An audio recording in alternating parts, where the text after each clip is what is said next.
The views and opinions expressed in this podcast are simply that, opinions. All are presumed innocent until proven otherwise in a court of law. Sensitive topics are discussed. Discretion is advised.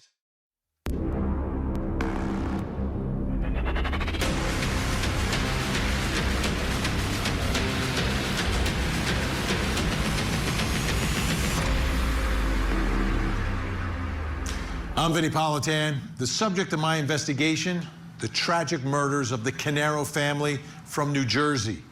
The accused is another member of that family, and his defense is that yet another member of the family did it. Here's the story. The case against Paul Caneiro unfolds like a nightmare born inside of a family feud. Prosecutors allege that in April of 2018, Paul drove to his brother Keith's house where he murdered Keith, then killed his wife, then stabbed his children before he set the house on fire.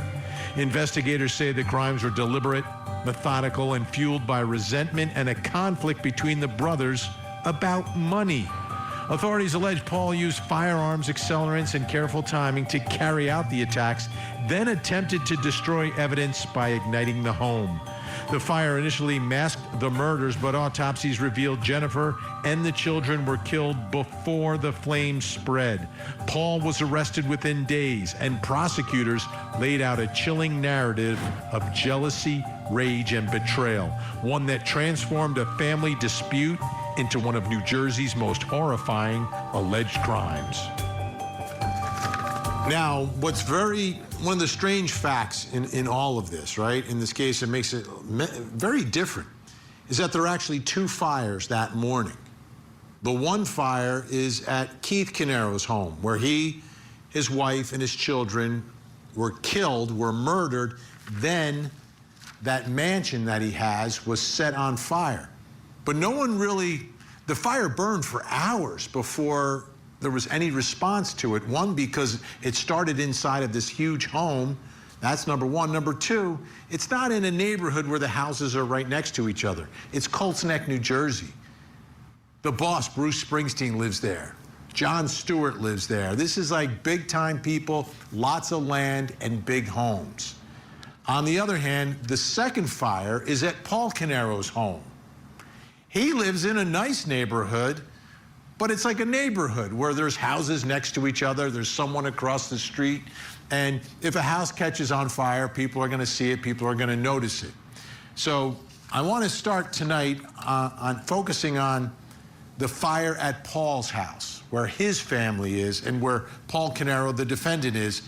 I want you to take a listen to one of the officers' testimony talking about some of the observations that they made almost immediately when responding to this house fire in New Jersey. Take a listen.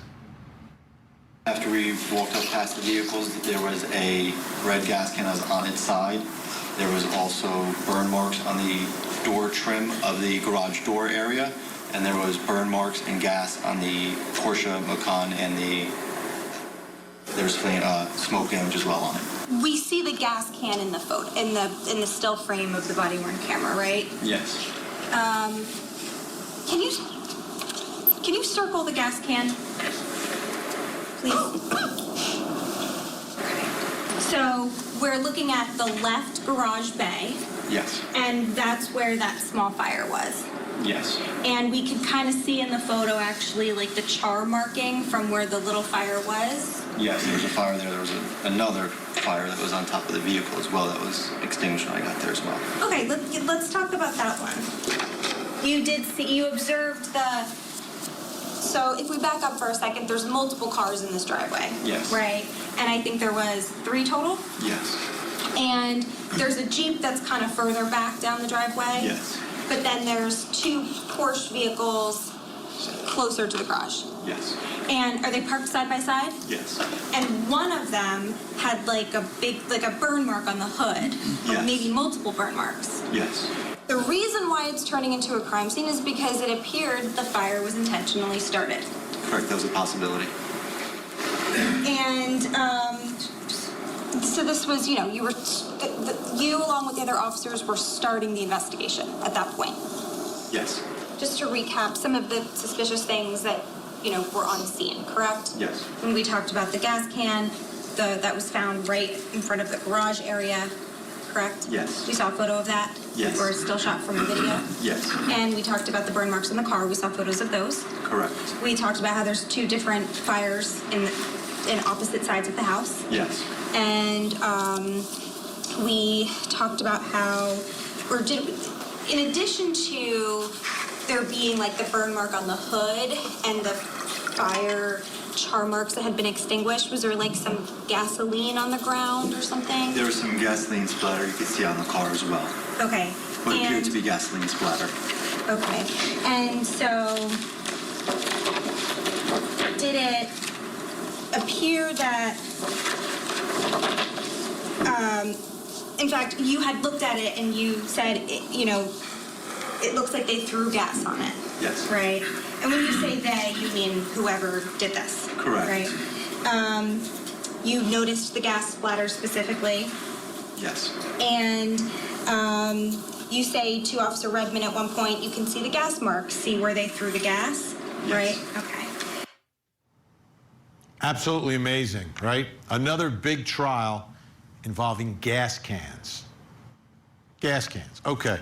So this fire right away, very suspicious that this thing looks like arson. And a lot of this is coming out. Some of the details are coming out on cross-examination, which brings us to the first question in our investigation tonight. What does the fire at Paul Caneiro's house prove? What does it prove in this case? Joining me, former homicide detective, host of The Interview Room with Chris McDonough. It is, of course, Chris McDonough. And true crime podcaster from Hidden Killers with Tony Bruschi. It is Tony Bruschi. Great to see you both here tonight. Tony, your thoughts about the fire at Paul Caneiro's house. How important is it? What does it prove to you?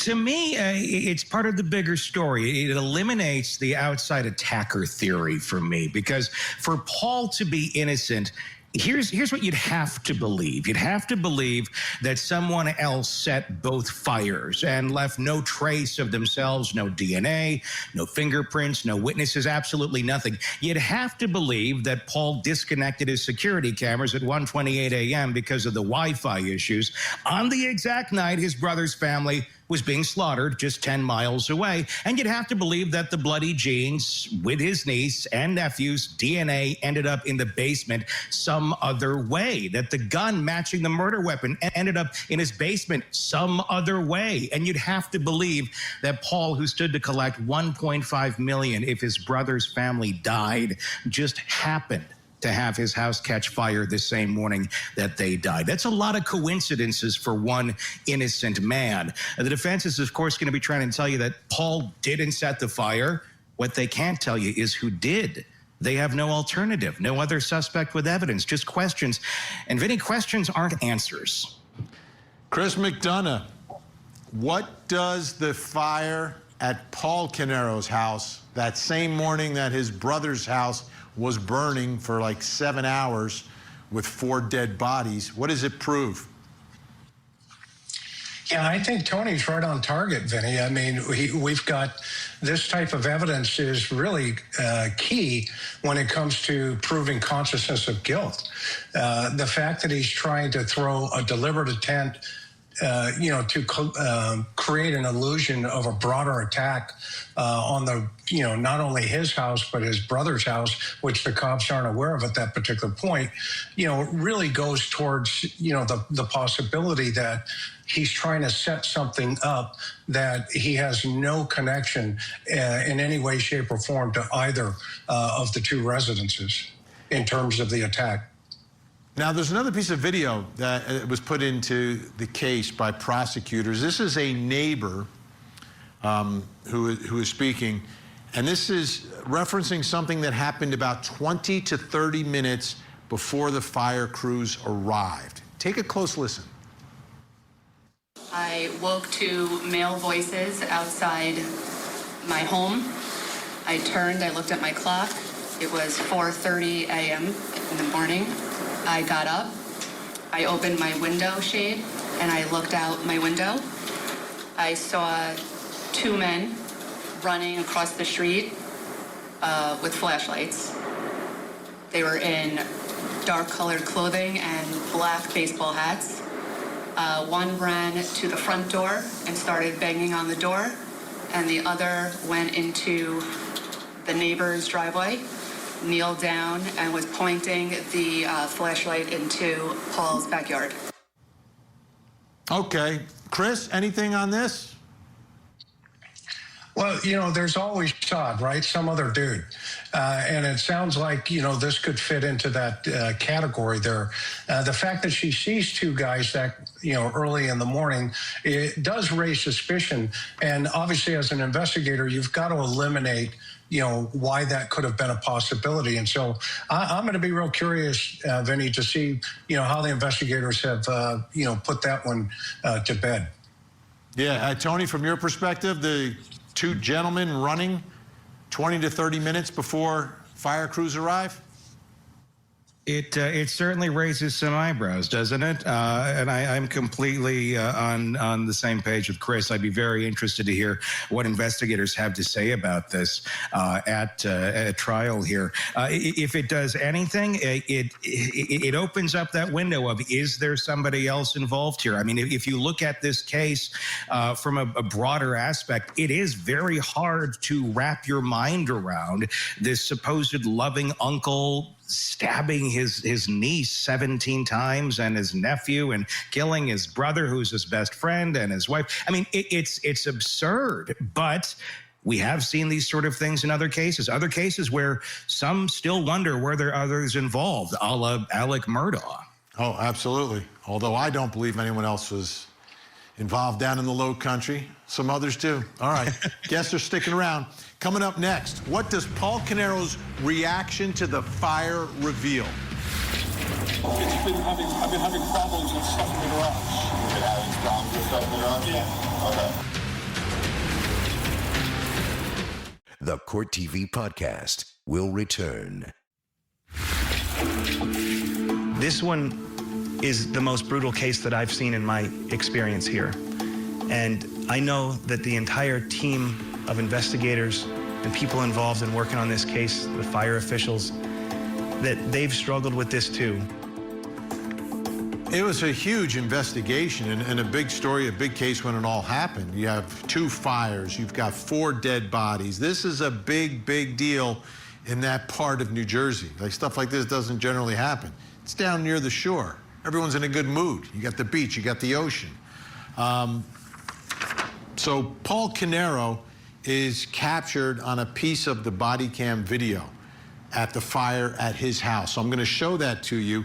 One of the things they're talking about is his security camera system. So let's take a look at that.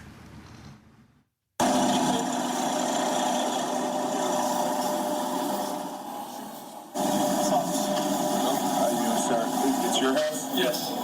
Where is all the DVD stuff for the cameras and everything in the house? It's in the garage. It's in the garage? Yeah. Where in the garage at? You walk in the garage and it's all the way up top to the left. Up to the left? Do you have them running right now? I've been having problems with stuff in the garage. You've been having problems with stuff in the garage? Yeah. Okay. I've been taking over actually with one of the companies. Okay. All right. And them getting that system at that moment became a big deal. It was litigated because they didn't have a warrant, but they went in there and got it anyway and are able to use it. So there you got to look at, his demeanor, how he was acting. Remember, the allegation is he has just wiped out his brother's family, set his house on fire, come back to his own house with his family inside, set it on fire, and now everyone's responding and things have begun, right? I want you to take a listen now to some testimony from a neighbor and one of the officers describing their own observations of Paul Caneiro. At any point in time, did you have conversations specifically with Paul Caneiro that morning? Yes. And tell us about the conversation. Why were you talking? I walked down. The Court TV podcast. And I spoke to him and the girls, and I asked them, how they were doing. And Paul was a little nervous. You know, he was kind of upset, you know, which I kind of thought was just the fire. And he remarked to me that he was scared that he almost lost his wife in the fire, with the fire. Just to clarify, was he emotional? Yes. Did he say anything to you about how the fire started or anything along those lines? Nothing like that. And that's when you met, did you meet all four of the Caneiros at that point? I didn't speak with the daughters. I only really met with Paul and Susan, who were outside of the vehicle. Okay. And when you met with them, you asked for simple things like their phone number and their date of birth and things like that. Yes. And then you asked, did you guys inhale smoke or anything? Is your chest tight? Again, trying to ascertain whether there were any injuries. Yes. And what Paul Caneiro says in direct response to that question is, I hit my hand somehow. Yes. Okay? And so he volunteers that information to you, right? Yes. He also tells you during that interaction, he mentions like, oh my God, the smoke was so thick. Yes. And he also notes to you that they don't even, like, they kind of ran out of the house. He doesn't even have shoes on. Yes. Remember that? Yes.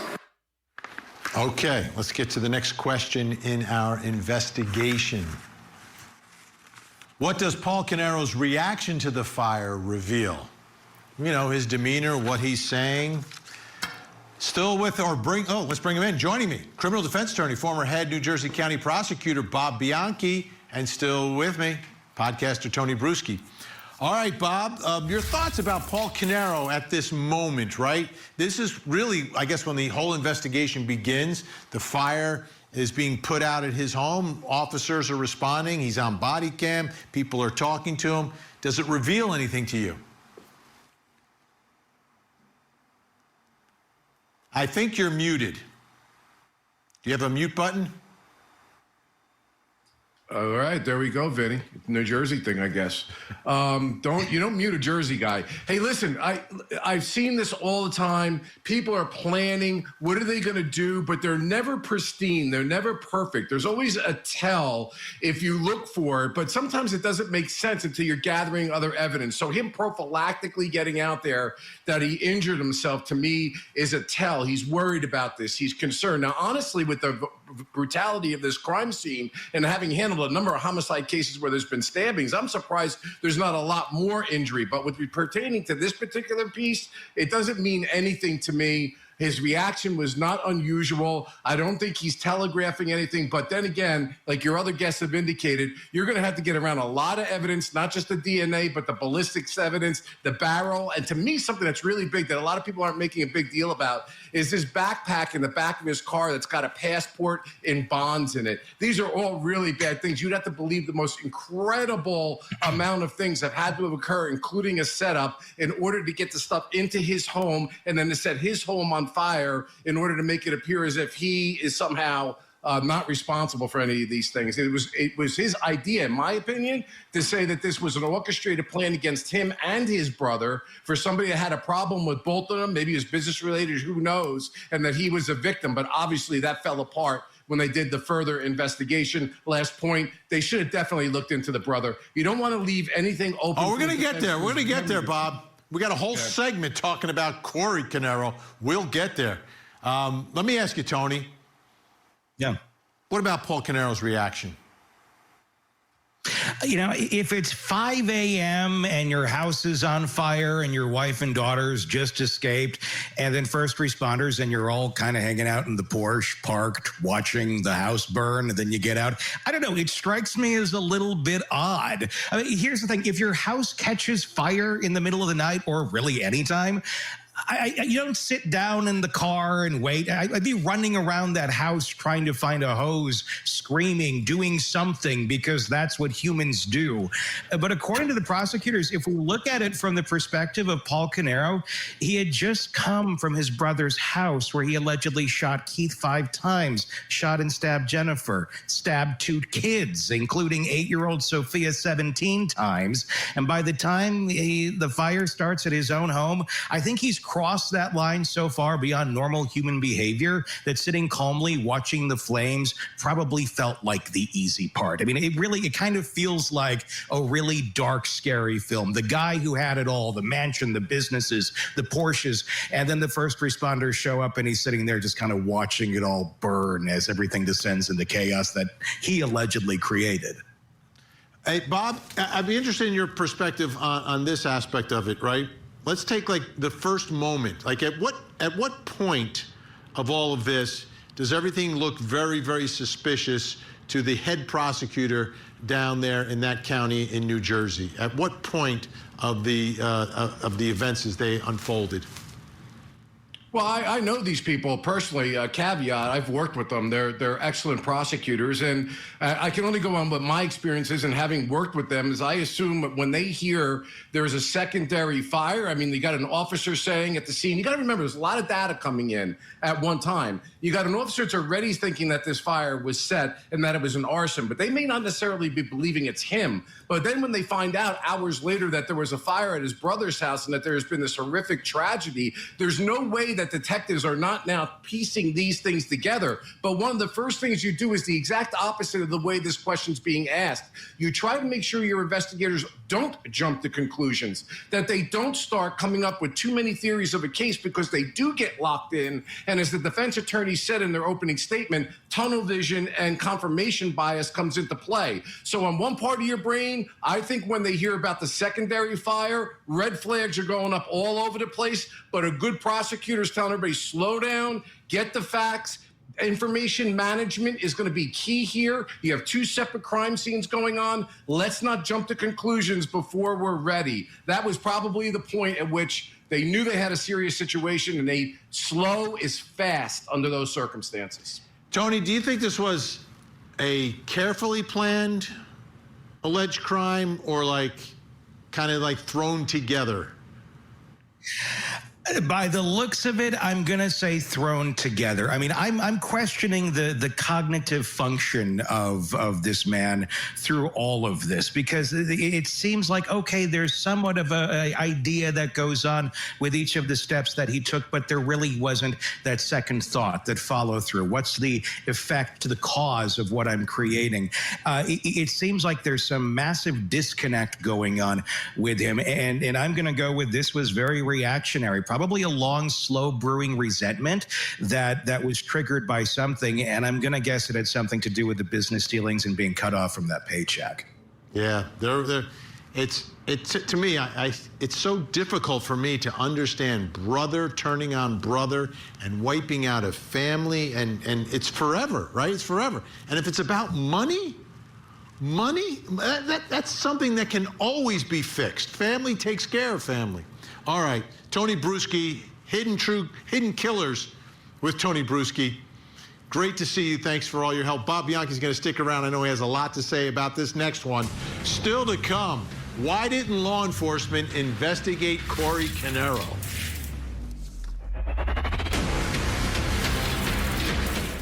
Now, back to the Court TV podcast.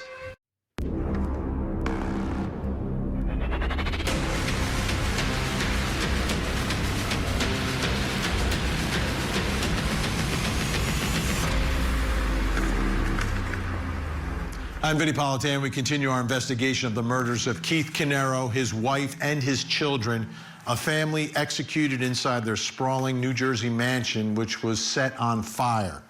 On the same day, Keith's brother's house was also torched, but everyone in that house survived. Here's the story.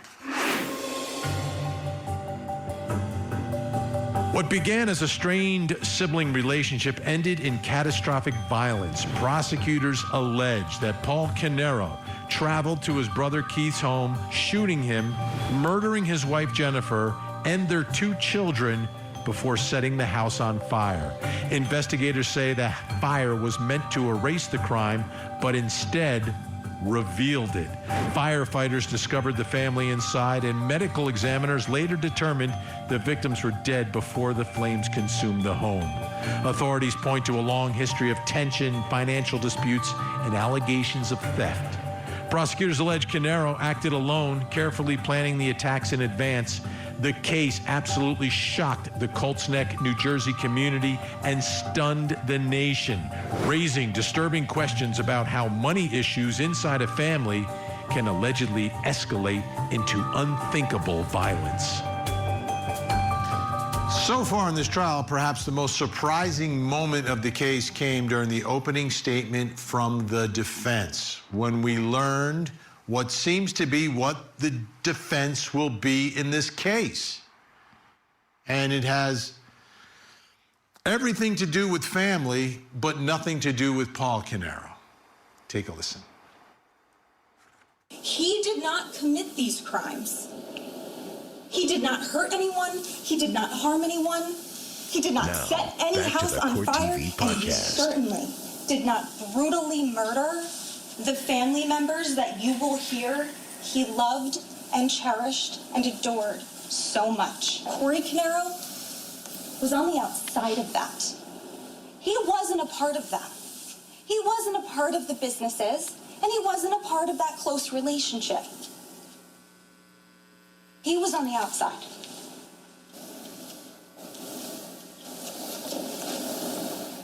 But they never investigated Cory. They never looked into Cory. They never did a single thing to investigate Cory. Not a single thing. They searched Paul's house, and they searched Keith's house. They never searched Cory's house. They searched Paul's phone and his electronic devices, and Keith's. They never searched Cory's. They got surveillance video from the area of Paul's house, the same way they did for Keith. They never did that for Cory. And they took and they tested Paul's DNA the same way they did Keith, Jennifer, Sophia, and Jesse's. But they never even bothered to get Cory Caneiro's DNA. I ask that you pay close attention to the incredible lack of investigation that was done in this case, especially as it relates to Cory Caneiro. And they want you to follow the evidence. They want you to follow the money. Well, so do we. Because when it comes to the $3 million that was at stake, what you'll learn is it doesn't lead you to Paul. It leads you directly to Cory. That brings us to the next question in our investigation, and a very important one for the defense. Why didn't law enforcement investigate Cory Caneiro, the third brother? Still with me, former homicide detective Chris McDonough and New Jersey attorney Bob Bianchi. All right, Chris, I'll begin with you. Why do you think that they did not do that? They did not investigate the third Caneiro brother, Cory. You know, Vinny, it's really interesting to listen to that opening statement because it sounds like Paul is trying to take his brother down. So, you know, my question immediately is, well, what would have happened to, Cory had Paul gotten away with this allegedly? So I think the investigators looked at a couple of things right off right from the get-go. The first thing is what we call the victim risk continuum. And the environment, situation, circumstance pointed everything to a low-risk victim scenario. And that means whoever committed this crime was within the circle of influence to that victim and that home. And when you start thinking about when children's lives are taken so brutally, then you take the next step and you start looking for triggers. So I think where the investigators went was right down that path, as they've probably been trained to do. Bob Bianchi, I know you have a strong opinion about this. What are your thoughts here about why law enforcement didn't investigate Cory Caneiro, and is it going to be a problem? All right, let me start with this, Vinny. First, very calmly, very, very un-New Jersey-like. The prosecutor's opening statement, may I add, was exquisite. Not only she did a great job of putting the facts and the timeline together and the evidence that they're going to put forward. The defense did the best they could to dance with the one they brought. But if you listen to the defense's argument, it doesn't hunt. Here's the reason. She's saying the motive that the brother had was a financial one over this insurance policy and this payout. That's the same motive that the government is saying that Paul had. And there was an argument between this defendant and the brother, the victim in the case, the night before. And all the evidence is being found in the car and in the home of this defendant, not the brother. That said, we don't know yet that they didn't investigate the brother, but when I used to do this work, I had a special ops team, I used to call it, that would go and hunt for any other person who could possibly be involved in this. But before you get a search warrant for somebody's home and before you get into their phones, you've got to have probable cause to be able to convince a judge that there's going to be evidence of crime found in those locations. So the takeaway tip for a prosecutor is you never want to be in a position where you have a defense attorney making this argument. So you should have investigated the brother. We don't know that they didn't, and they didn't have the probable cause to be able to go any further. But if the prosecutor, you can be assured, if they did look into the brother, is going to use with the investigator that gets on the stand who did those things to basically front the defense lawyer to say, we did, and there was nothing there. So if they didn't do it, the prosecutors, shame on them. They left an opening for the defense to make an argument. I'm not altogether sure, knowing those people that were in that press conference that I know personally, that they did not try or at least look and did not develop probable cause with the brother. I want you to take a look at this. This is from the National Herald, some reporting. This is from November of 2018, right around the time when all this happened. And they reported that their parents, Sherry and Cesar Caneiro, are alive, according to Keith's obituary. They also have a younger brother, Cory Caneiro, who also lives in Monmouth County and who has not publicly commented on the deaths. Chris, would you be looking at any sort of reaction or lack of reaction from any family member? Does it mean anything? I mean, I've got to imagine this was devastating for Cory to lose one brother and have another accused of being the one who did it. But it seems like it's someone that almost the jury would want to hear from, but would investigators want to at least talk to him? Yeah, absolutely, Vinny. Just like the counselor said there a moment ago, you want to eliminate that guy as quickly as possible. Which now you can think about, what did the neighbor see? She sees two people allegedly, with a flashlight. Here's a question that comes to my mind. Is Cory one of those two people? And in fact, if he is, and this is a hypothetical, of course, which you would want to eliminate as investigator, is he involved with his brother? Okay? And his brother knows that and has put him into a prisoner's dilemma. Bob, what are your thoughts here about the motive in this case? That it really did come down to dollars and cents. One brother accused of siphoning money away from the other brother, stealing money from a trust account of which he was the trustee, and his entire lifestyle would be completely undermined because the business was going to wrap up. How do you, I guess what I'm trying to do is try to understand how someone can get there. Like, you've got a family, best man in your wedding. They've been described as one, like, even though it's two separate families, they live close by. It's like one big family. On how he could get to that point, that his lifestyle could override the lives of his brother, his sister-in-law, and his niece and nephew. Betrayal. Cain and Abel. I mean, you go back all the way to the beginning of time. They could be very close with one another, and that he felt he was being betrayed by his brother. And whatever emotionality occurs, I mean, I talk about this with you, Vinny, I think a couple times, maybe offline too. When you do this work long enough, you can't wrap your head around why people bring themselves to get to this place to do such dastardly things. But greed and envy and the belief that the brother was not being fair to him and that he stood to gain this money. Remember, the prosecutor did a great job in the opening statement of saying that all of them had to be dead for him and the brother to collect. He would collect $1.5 million. That's how that trust read. So it doesn't make sense to any of us, but the prosecutor also made another very good point in their opening statement, which I've said many times myself in opening statements as a prosecutor. I will never be here making sense of why somebody did what they did, because it doesn't make sense. No homicide of a loved one ever does. All right, Bob Bianchi, thank you so much. Great to have you on tonight. Chris is going to stick around. Coming up next, why was Jennifer Caneiro stabbed and shot? When he arrived, he turned off the generator to their home, and then he cut the power to the house. This is the Court TV Podcast. And then he waited in the dark, waited in the shadows, waited for his brother Keith to come outside.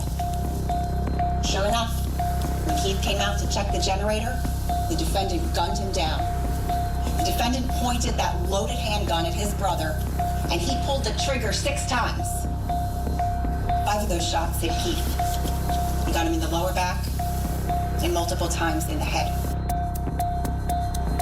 He lured his brother out there, cutting the power to his mansion, shutting off the generator, forcing his brother to come out of the house, and then allegedly ambushing him.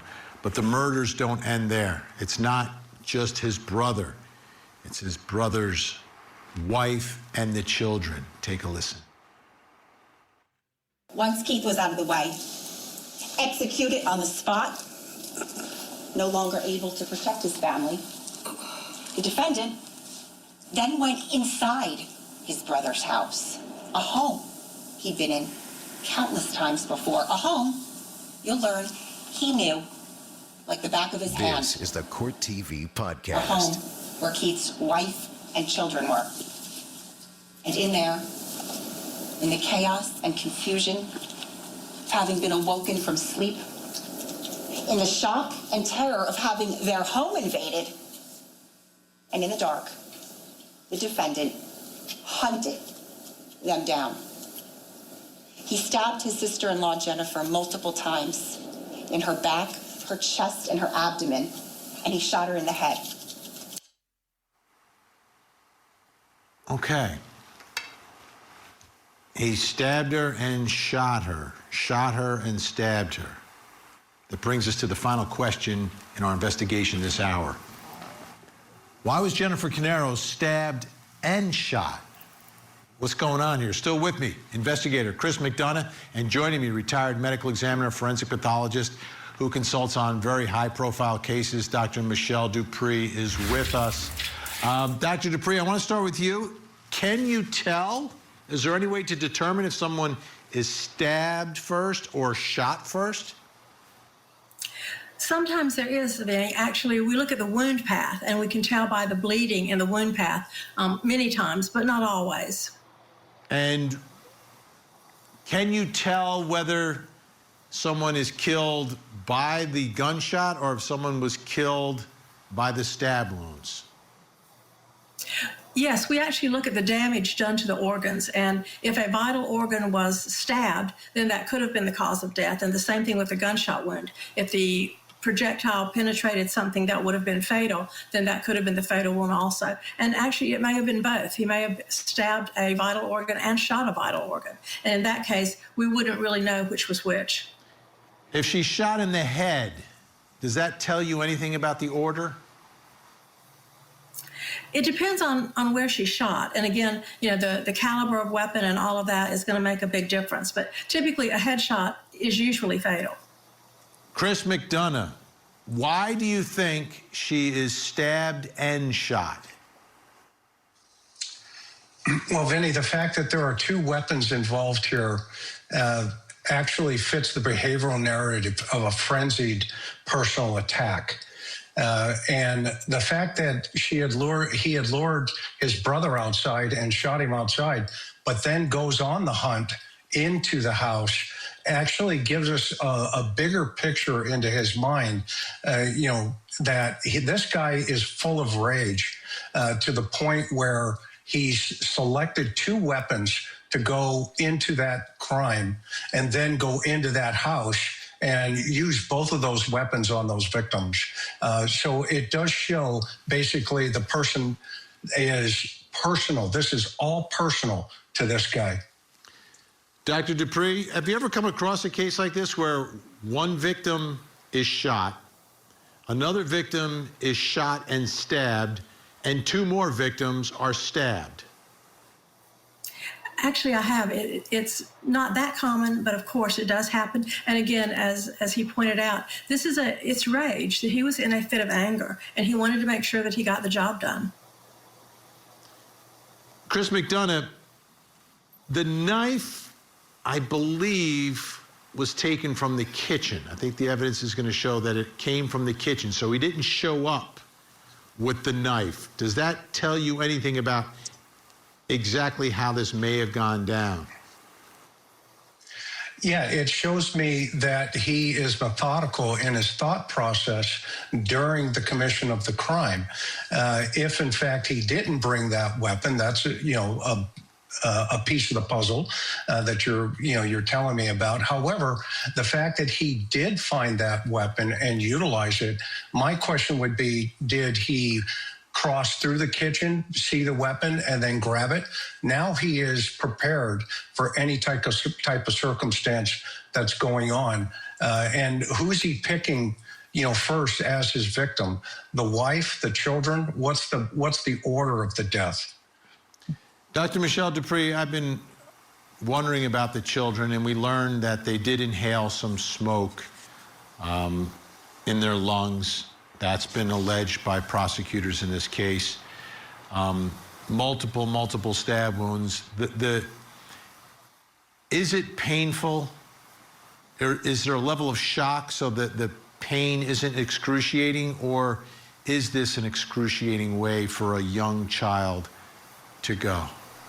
This podcast Vinnie, is a it's production absolutely of excruciating. Go to Sharp force injuries, knife wounds are very painful. And then you put the smoke inhalation on top of that. It's frightening. It's very scary. The children can't breathe. It is a horrible way to die. And then, Chris, the other part of trying to uncover, actually, I want to ask Dr. Dupree this before we run out of time. The fact that the bodies are left and then the fire comes, how much does that compromise what you can take away from the scene?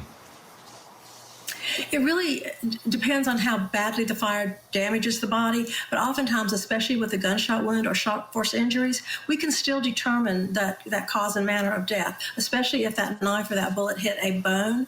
That is not often destroyed in fire. And Chris, what do you think the motivation was for the fire? I think it was probably to cover up potential evidence left behind. All right. I want to thank both of you. Dr. Michelle Dupree, always great to catch up with you. Chris McDonough, host of The Interview Room with Chris McDonough. We'll speak again very soon, I'm sure. In this case, it is difficult to imagine what Jennifer and the kids were thinking when they're allegedly being stabbed by Uncle Paul. I think of that moment, and I can't get it out of my head. And then I think about why this is allegedly all happening. Because of money? Money? I mean, at the end of the day, I believe if Paul just admitted stealing the money from Keith to Keith, they would have figured out a way to move forward as a family. I mean, that's what real families do. What they don't do is commit mass murder to cover up theft. I'm Vinnie Politan. We'll keep digging for answers as the investigation continues.